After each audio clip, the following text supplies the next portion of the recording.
Sullivan Noth, Okay, or here's part Papa 3. Noth as he's known to his followers. Let's take a break and look at the cult and how they actually arrived in this place.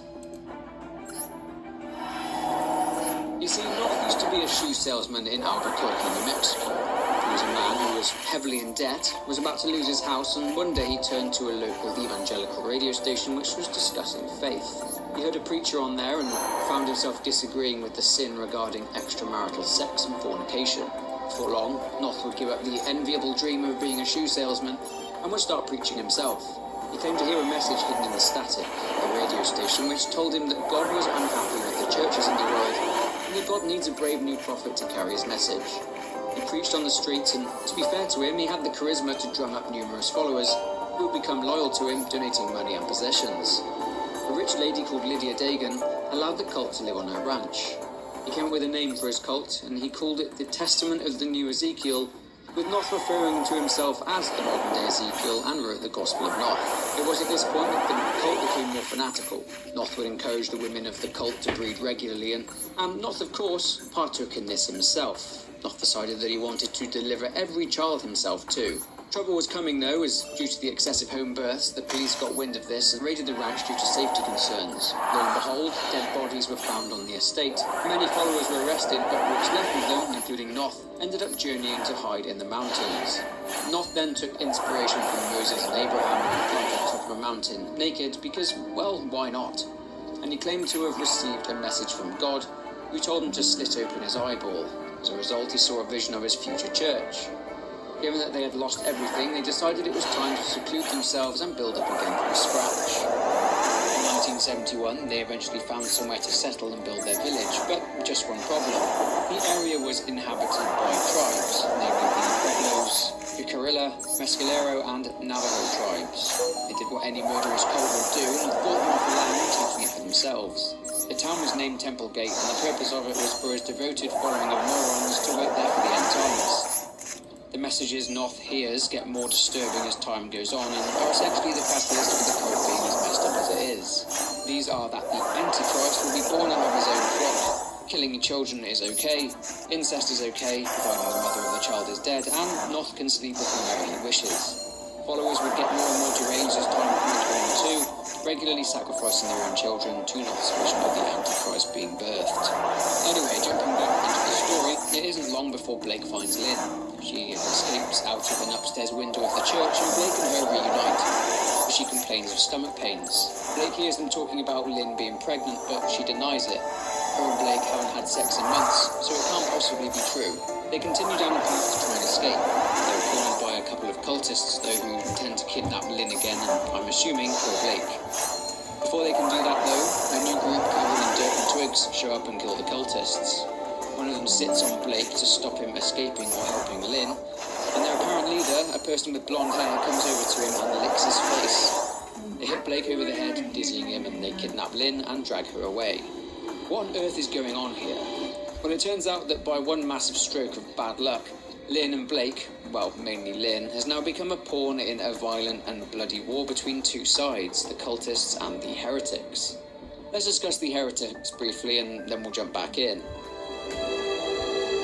Led by the unmistakable Val, the heretics are a satanic group at war with Noth's cult. Val was actually a member of the cult, but decided to be consumed with lustful dreams of killing. You find a note from Val's journal where Val feels the dreams are a message, but the message is nothing holy. Val arranged to meet with other cultists who had similar dreams to them. These meetings caused the cult of Noth to be split in two, and they went to live in the nearby mines.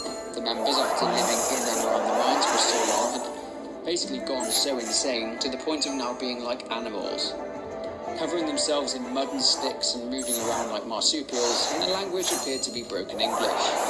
The main goal was the polar opposite to Noth's. They wanted the Antichrist to be birthed. This was all born out of Val's desire for chaos and destruction, and Val felt that the birth would bring out exactly that. The heretics and the cult, given that they have such differing views, are embroiled in an all-out war. With their assumptions that Lynn is pregnant, this gives them their motive for kidnapping Lynn.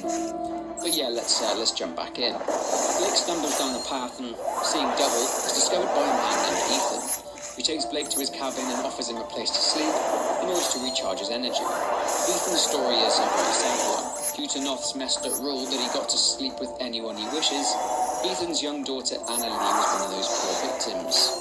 She fell pregnant and Ethan sent her to leave Templegate with someone else, as he knew full well that as she was pregnant with what Noth believed to be the Antichrist, the Noth would kill her and the baby inside her.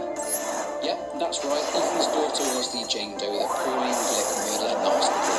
Blake makes mention of the girl, being that's the reason why they're there in the first place, and Ethan perks up and asks Blake if she is okay. Blake knows that the girl is dead, but he can't bear to break Ethan's heart and lies to him and tells him that she is fine. Blake finally gets some rest. He has a dream that he's back in high school with Jessica again. He awakens though and he finds Ethan's home being smashed to pieces by the tall woman from before. The woman is demanding to know where Blake is, but Ethan, being the nice man that he is, doesn't give Blake up. But Ethan is killed for his troubles. Blake leaves and pushes on in search of Lynn, but also seems to be mentally unraveling. He comes across another church. Inside, he finds another man named Josiah, who has been strapped to a wheel with his eyes gouged out and the word Judas carved into his chest. Josiah begs Blake to kill him, but nothing few of his goons turn. So Blake hides in the confessional booth. They drag Josiah's wife Mary into the church and torture her, as Noth is looking for Lynn too. Josiah mentions that they took Lynn into the mines. Blake starts his journey into the mines, but is chased into the tall woman's territory.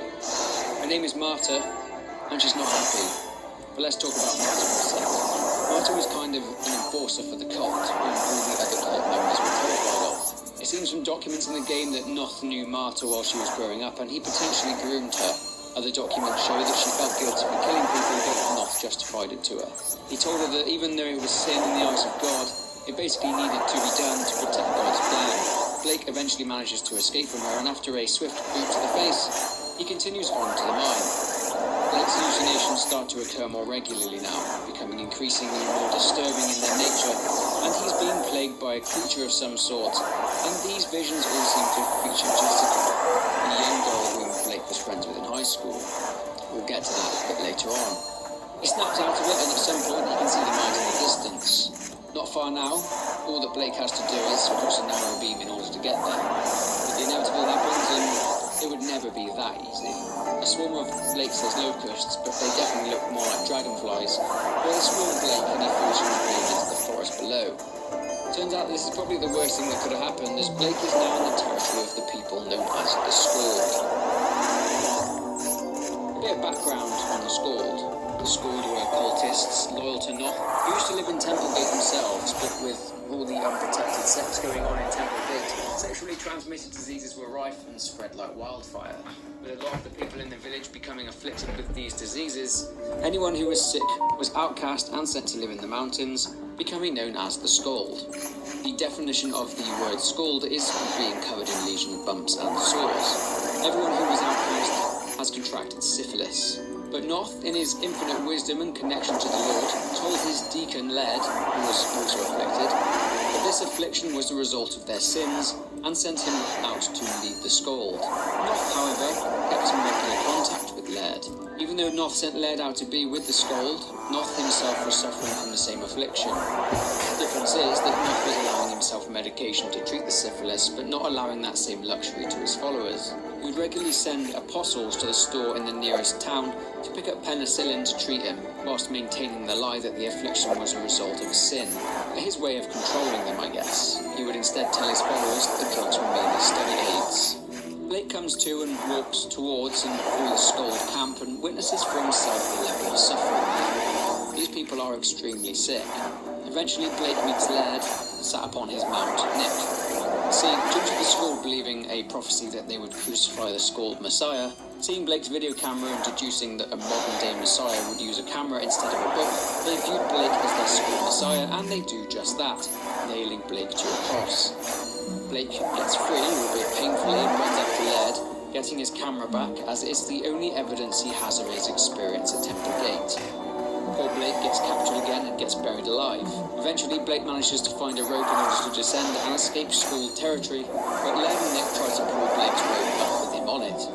Now, the Scald didn't much like Laird and Nick, and a mutiny was rising up within the Scald. They saw their moment and pushed Laird and Nick off the edge, killing them. Blake ends up crossing a lake with a raft, a huge wave engulfs him. But this is all in Blake's head. So I should probably explain the bright lights and loud noises Blake encounters throughout his ordeal. So was that in the The first first of place? the bright It white was. lights It was is the on one the which fence. took out the chopper carrying Lynn and Blake at the start of the game. Blake encountered this a few times during his journey through Temple Gating. Let me explain what this is. You recall that back in Mount Massive, Murkoff were using the morphogenic engine like this. Now it seems they've had an upgrade. They are using a very different method. A different method, but one that is just as effective. By the shore of the lake, we can find a document from a Murkoff employee mentioning a lady named Jennifer Rowland. Jennifer Rowland is a familiar name. She was a member of Murkoff's staff back in Mount Massive. In a document from Outlast, she conveyed her unwillingness to continue carrying out autopsies on inmates at the asylum and requested. Wait, so after all this time, that's your problem with engineering? Welcome to Ms. Mojo. And today, we're counting down our picks for the times young Sheldon expanded on details or backstories that were not covered in The Big Bang Theory. That's also why I never opened the door without knocking 3 times. Before we dive in, this is your spoiler warning. Number 20. When and why did Sheldon start wearing graphic t-shirts?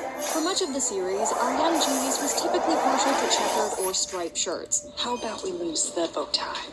Why? Look around, honey. None of the other kids are wearing one. Well, perhaps I started bad. No, you won't. Please trust Mommy. This fashion choice follows him through childhood and into his teen years. But in The Big Bang Theory, Sheldon is known for his love of graphic tees. So, when did his taste change? In the season 5 finale of Young Sheldon, Sheldon faces an adolescent existential crisis. Missy comforts him, saying that all parts of growing up are worth embracing. What if I grow up in a universe that's All you can do is try it and find out. Those are the fundamentals of the scientific method. This reassurance helps him face the changes he's experiencing and start finding his identity. We can only imagine that after meeting like-minded people over at Caltech, he decided to fully adopt this new style. Wow, I might look too cool.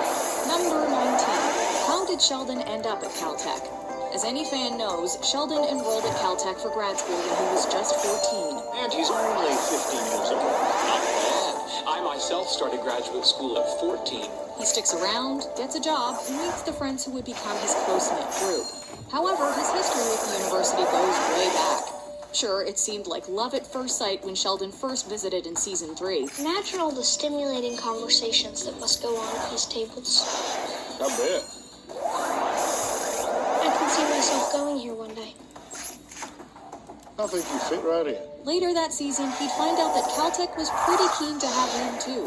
How could you not tell me that Caltech wants me to go to school there? Because you're not going, so it doesn't matter. So I don't get a say in this?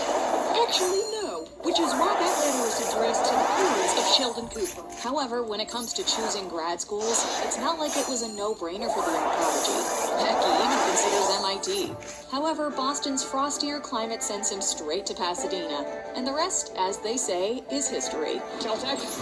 Caltech. Number 18.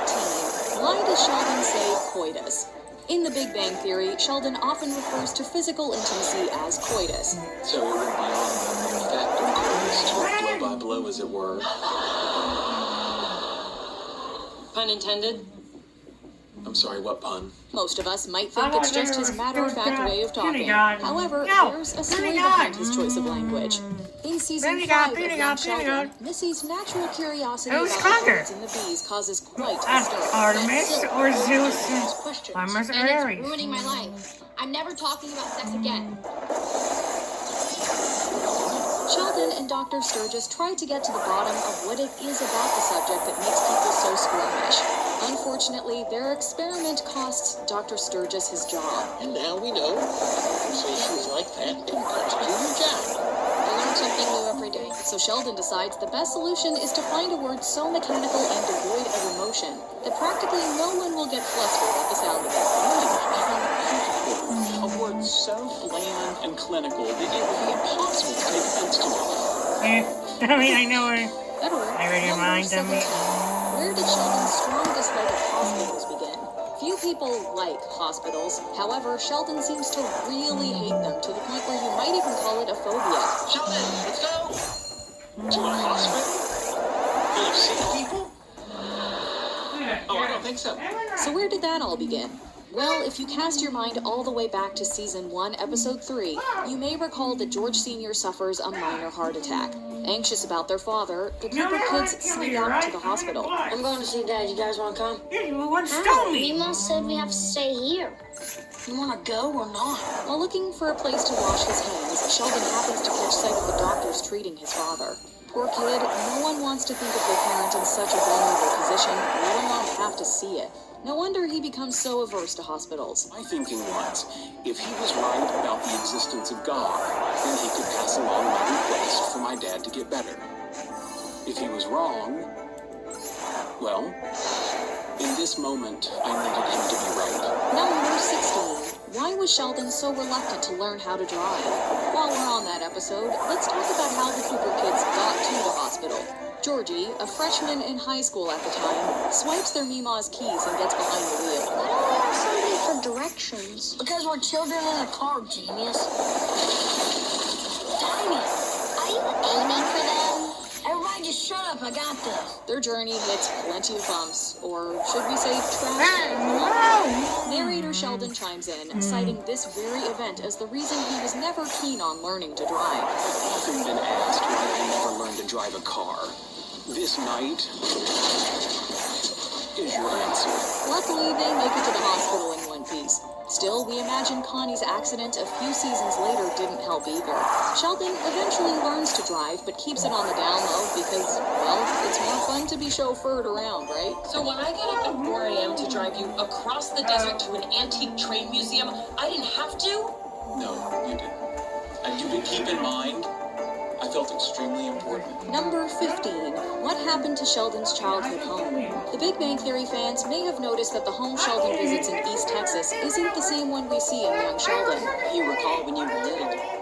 We sat right here at this very spot. We talked about some of the problems you had getting along with the neighbor kids. In the prequel series finale, it's revealed that, as many of us suspected, adult Sheldon had been writing his memoir, and we've been watching the chapters about his childhood. In a touching transition, adult Sheldon walks through the Cooper's home, reflecting on everything that he now holds close to his heart. He explains that his mom moved out sometime after his father passed away, and he'd moved to Pasadena. Eventually, my mom sold the house. My dad's chair was gone.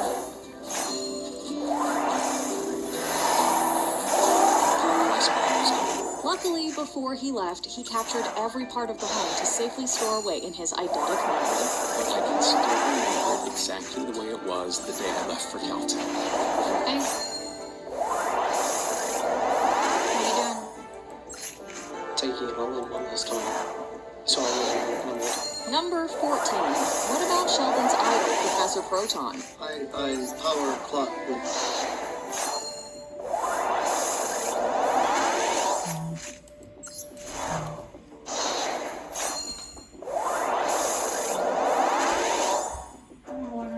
did you know?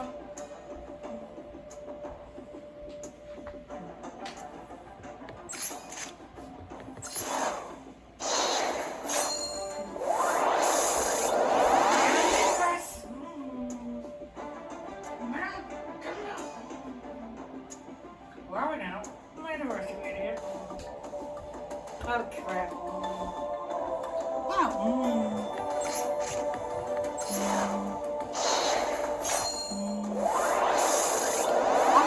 I'm on next.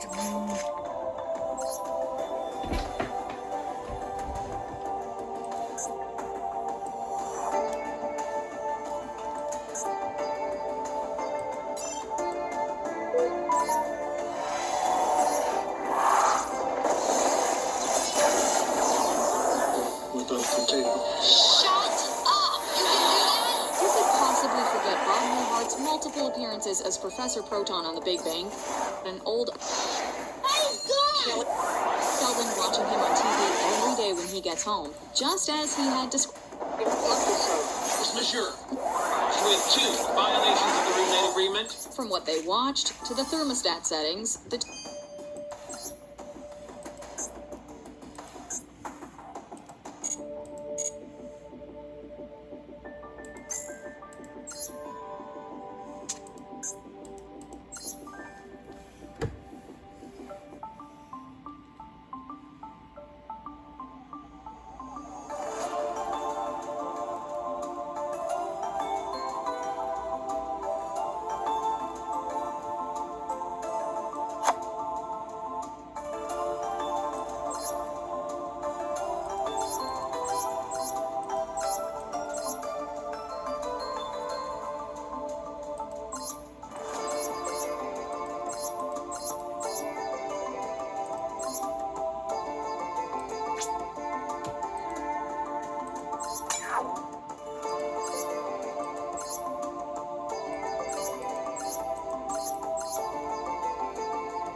Alright guys, that was part 3 of